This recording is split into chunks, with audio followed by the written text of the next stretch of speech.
de todo o Brasil. Vamos lá. Professor, a denunciação da lide é obrigatória?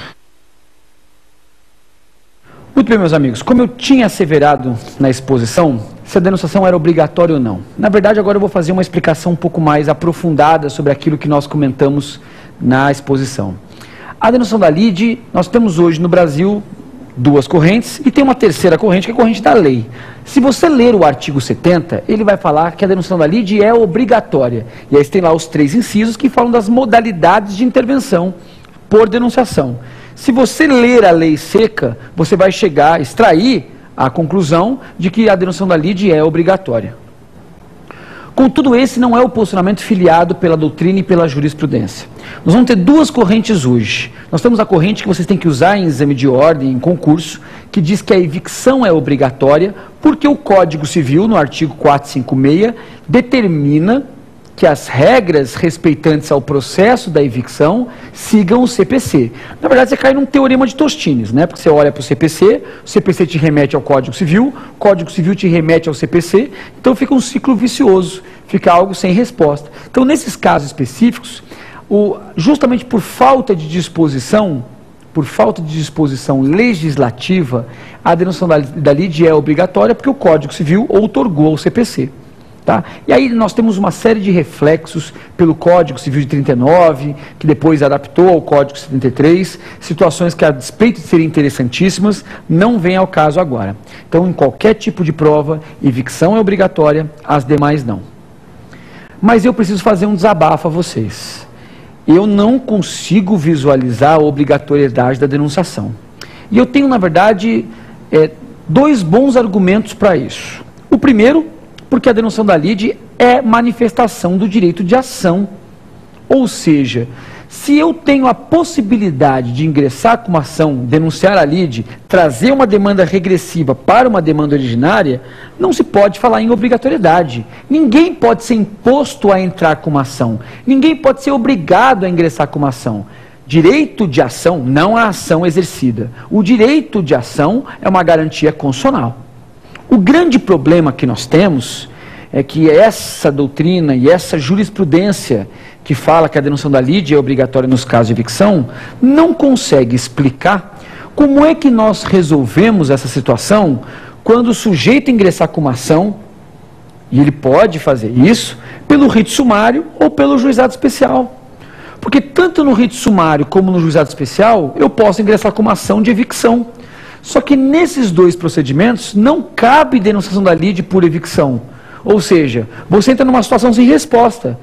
Eu entrei com uma ação do juizado de evicção. Eu posso ingressar? Posso. Eu sou obrigado a denunciar a lide? Sou. Mas o juizado não autoriza a denunciação da lide. Ou seja, eu tenho que denunciar, mas eu não posso. Eu tenho, mas eu não posso. No rito sumário eu ainda consigo resolver o problema porque o juiz converte para o rito ordinário. Agora, como é que a gente resolve o juizado? Então, essa situação é uma situação que, evidentemente, não tem resposta na doutrina. Então, acho que a melhor sistematização que a gente pode fazer é a denunciação da lide é obrigatória nos casos de evicção. Isso para concurso, isso para vida prática. Agora, a denunciação da lide é obrigatória nos casos acadêmicos, no campo acadêmico, nenhuma delas, na minha opinião, e aí você depois, se tiver interesse, estude isso mais aprofundadamente, até uma recomendação, leia um livro do professor Cássio Scarpinella Bueno, ou do Atos Guzmão Carneiro, sobre intervenção de terceiros, e eles dão uma boa explanação sobre esse assunto. Bem, espero que vocês tenham entendido essa primeira questão. Vamos para a próxima agora. Professor, por que o caseiro não pode simplesmente alegar a sua ilegitimidade de parte na contestação? Muito bem, meu amigo. Essa foi uma questão que nós também enfrentamos quando falamos de nomeação-autoria. Eu disse para vocês que a ilegitimidade é um gênero, mas que figura como espécie 2 possibilidades de você estabelecer, sair do processo, ou em preliminar de contestação, ou por nomeação-autoria. Sabendo que preliminar de contestação, na verdade, a ilegitimidade de parte é matéria de ordem pública. Então ela pode ser arguida a qualquer tempo e grau de jurisdição. Ela pode ser verificada de ofício pelo magistrado, artigo 267, parágrafo 3º e 301, parágrafo 4º, Mas, independentemente disso, a parte não tem a obrigatoriedade de fazer esse preliminar. Eu posso fazer isso por uma petição simples, uma objeção no processo. Só que a lei resolveu estabelecer um trato procedimental distinto para o caseiro e para o cumpridor de ordens, para o detentor e para o cumpridor de ordens. Por quê? Porque nesses casos eu não posso pura e simplesmente dizer que eu não sou responsável. Eu devo dizer quem foi. Então, à luz do artigo 62 e à luz do artigo 63, não basta eu simplesmente falar, olha, não fui eu que pratiquei o esbulho, não fui eu que joguei o lixo no vizinho, se vocês se lembram bem do exemplo. Eu devo, porque a denunciação da lide é obrigatória, artigo 69, eu devo dizer quem foi o sujeito que praticou o ato ilícito. Tudo bem? Vamos para a próxima pergunta.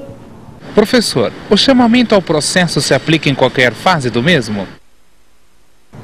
Muito bem. O que nós temos que entender em relação ao chamamento ao processo? Dentro desse contexto, o chamamento ao processo, ele não se aplica a qualquer fase. Eu não posso chamar ao processo na fase de execução. Basta você pensar. Imaginem só que eu resolvi entrar com uma ação só contra o fiador. O fiador é o único que está respondendo ao processo, não o devedor. Então, nesse caso, o que vai acontecer? Sai a sentença condena o fiador a responder a obrigação. O fiador não paga. O que acontece? Fase de execução. Na execução, o fiador vai ter que ser expropriado. Se ele não cumprir no prazo de 15 dias, o oficial de justiça vai lá tentar fazer a penhora dos seus bens. E o oficial constata que o fiador não tem bens. Ou seja, aqueles bens que o fiador tinha, ele não tem mais. Fraude de execução, não vamos entrar nesse mérito agora, mas o que acontece? O fiador resolve chamar ao processo o devedor, dizendo, eu não tenho bens, mas ele tem, e ele também contraiu obrigação. Será que não é possível fazer com que o devedor venha ao processo? Não. O chamamento ao processo tem um momento único, um momento preclusivo para que eu possa alegar. Qual? Na defesa. Tá? Pode ser em preliminar de defesa? Na verdade não é bem uma preliminar? Pode. Pode ser no corpo da contestação na parte do mérito? Pode. Pode ser num tópico separado? Também é possível. O que é importante vocês entenderem que chamar ao processo é trazer pessoas para que elas possam, 1, se defender e 2, integrarem a sentença. Porque qual seria o motivo de eu chamar alguém ao processo? Para que eles possam também ter o devido processo legal, também poder se defender, também exercer o contraditório. Você está, na verdade, fazendo uma condenação sumária. Se eu puder chamar ao processo alguém na fase de execução, por exemplo, o sujeito não vai ter oportunidade de se defender, não teve a oportunidade de se defender. E outra, como é que eu posso executar, expropriar, penhorar bens de alguém que não está no título executivo? Porque, na verdade, como é que eu posso executar alguém que não foi condenado em sentença, que só entrou no processo depois da sentença? Então, aquela clássica regra do direito romano, nulla executio sine titulo. Não há execução se não houver título. E contra o terceiro que entrou na execução, não há título contra ele. Portanto, o chamamento ao processo existe um limite para ele e é no prazo de defesa. Vamos à próxima pergunta. Professor, o autor pode denunciar a lide? Outra questão que nós enfrentamos na exposição do tema do dia. O autor, a despeito de ser muito mais raro, ele pode denunciar a lide. E falei até de um exemplo que é fácil de nós guardarmos. O autor vai entrar com uma ação contra o réu de acidente de veículo terrestre. Mas você sabe que o réu acha que você também está errado. Ou seja, você entrou com a ação porque, sob a sua convicção, você está correto naquele acidente. Mas o réu entende que ele está certo. Na verdade, foi uma batida de carro, que vocês saíram do carro, alcoolizados ou não, isso é irrelevante, mas vocês entraram numa discussão de quem havia, por exemplo, passado o sinal vermelho, ou de quem era preferencial. Muito bem, você vai entrar com uma ação, mas você tem certeza que esse réu ou já entrou com uma ação contra você e você ainda não foi citado, ou vai se defender já te atacando. E é mais ou menos isso que a gente tem que entender. Quando o autor entrar com a ação, ele sabe que o réu pode contestar, e de fato ele vai contestar, e o réu também pode formular pedido contraposto. Porque o que acontece? Batida de carro, acidente de veículo terrestre, pode ser veiculado em 2 tipos de causa, ou no rito sumário, ou no juizado. E nesses 2 procedimentos não cabe reconvenção. Porque são ações de natureza dúplice. Você tem que formular pedido contraposto. O que é ação de natureza dúplice? É a possibilidade